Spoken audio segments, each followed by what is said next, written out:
நினைச்சான், அது நடக்காது. அவன் அப்படி பேசினா, அதுவும் நடக்காது. நீ என்ன நினைக்கிறன்ற?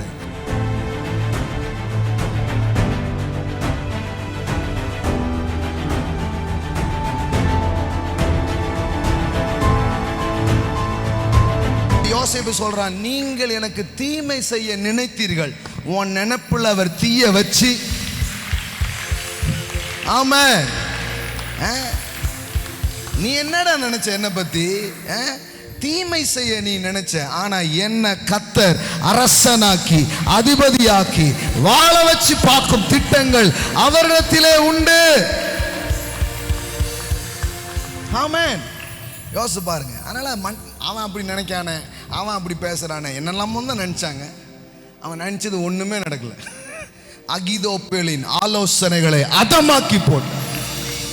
உனக்கு விரோதமாய் உருவாக்கப்படும் எந்த ஆயுதமும் வாய்க்காமலே போ. அப்படி ஆயிரும், இப்படி ஆயிரும். திருநெல்வேலியிலே ஒரு ஊழியம் முடிஞ்சிச்சு அப்படின்னாங்க. இவங்க தீர்க்க தரிசனம் எவ்வளவு பொய் பாருங்க. திரும்புற இடமெல்லாம் ஆரம்பிச்சிடுச்சு. நீ திருநெல்வேலியில முடிய போகுதுன்னு நீங்க வேலை பார்த்தீங்க, அவர் திரும்புற இடத்துல எல்லாம்.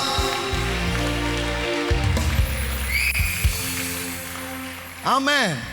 சார், கர்த்தர் எனக்கு சகாயர், நான் பயப்படேன், மனுஷன் எனக்கு என்ன செய்வான் என்று சொல்லலாமே. 1000 பேர் 1000 யோசிப்பாங்க சார், அதை பத்திலாம் கவலைப்படாதீங்க. அவங்க யோசனைகள் ஆலோசனைகள் அதமாய்ப்போம். ஆமென். அவங்க தந்திரங்கள் பொய்த்து போகும்.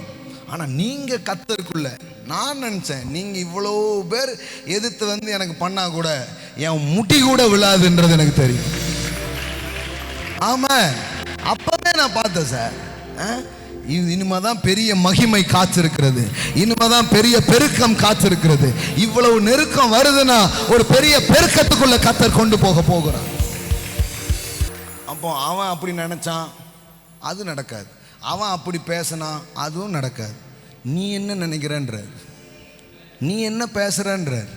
சில பேர் அவன் அப்படி சொல்லிட்டு போட்டோம், அவங்கெல்லாம் என்னை பத்தி அப்படி நினைச்சிட்டு போட்டோம். அவர்கள் பார்வைக்கு நாங்கள் வெட்டுக்கிளியை போல் இருந்தோம். அதுவா பிரச்சனை? நீ உன்னை அப்படி நினைச்ச, அதான் பிரச்சனை. அவன் என்னமும் நினைச்சிட்டு போட்டோம். நீ ராஜா விட்டு பிள்ளை, நீ ஆசீர்வதிக்கப்பட்டவன். ஆமென். மனிதர்களின் நினைவுகள் உங்கள் வாழ்வை முடிவு செய்யாது. மனிதர்களின் திட்டங்கள் உங்கள் வாழ்க்கைக்கு எல்லை கோடுகளை போட முடியாது.